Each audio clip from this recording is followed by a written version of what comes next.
फजल Ali commission का गठन हुआ। उसने अपना प्रतिवेदन 1955 में दिया। उसके पहले पट्टाभी सीतारामैया की कमेटी बनी। उसके बाद 56 में संविधान संशोधन कर यूनियन टेरिटरी की अवधारणा आई।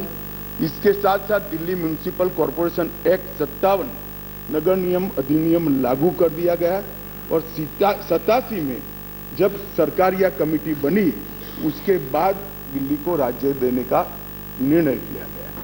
249A के तहत इसका विस्तृत वर्णन दिया हुआ है और 69वें संविधान संशोधन के द्वारा इसको लिया गया। मैं एक जो रिपोर्ट है इसका कोट भी पढ़ना चाहता हूं। पहले मैंने जवाहरलाल नेहरू जी को पढ़ा, आम्बेडकर जी को पढ़ा। श्री रिंकू जी आम्बेडकर जी को कह रहे थे कि आम्बेडकर की भावना के खिलाफ काम करे हो।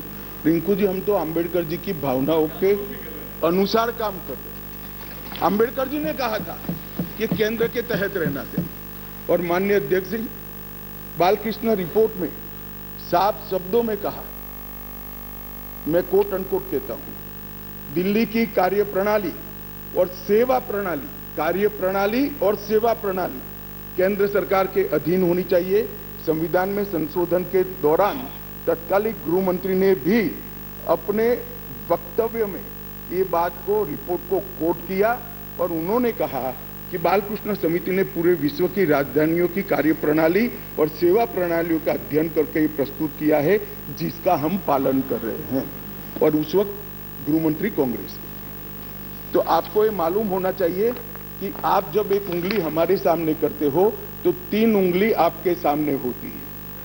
और मैं तो कहता हूं उस वक्त उचित ही किया था और आज हम जो कर रहे हैं वो ही उचित ही कर रहे हैं।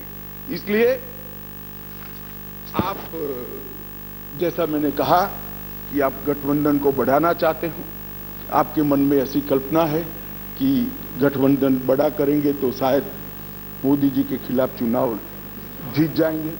भाई और 2-3 लोगों को ढूंढ लाओ, जितने हो सके इतना इकट्ठा कर लो, अगले प्रधानमंत्री नरेंद्र मोदी जी ही बनने वाले हैं। परंतु कम से कम इसके लिए 130 करोड़ की जनता के सामने इतने एक्सपोज न हो।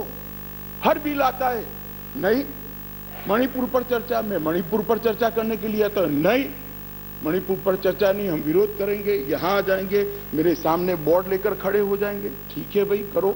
मगर जैसे ही गठबंधन टूटने वाला बिल आया, मणिपुर भी याद नहीं आया, डेमोक्रेसी भी याद नहीं आई, दंगे भी याद नहीं आए।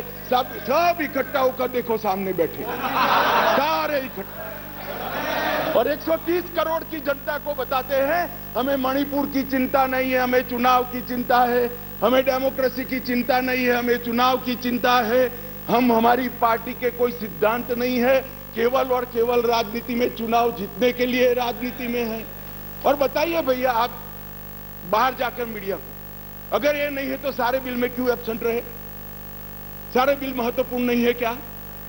सारे बिल महत्वपूर्ण है, आपको रहना चाहिए था। मगर ये बिल इसलिए महत्वपूर्ण है कि ये बिल आपके गठबंधन को क्षति करता है। और मैं एक बात आगे कह देता हूं,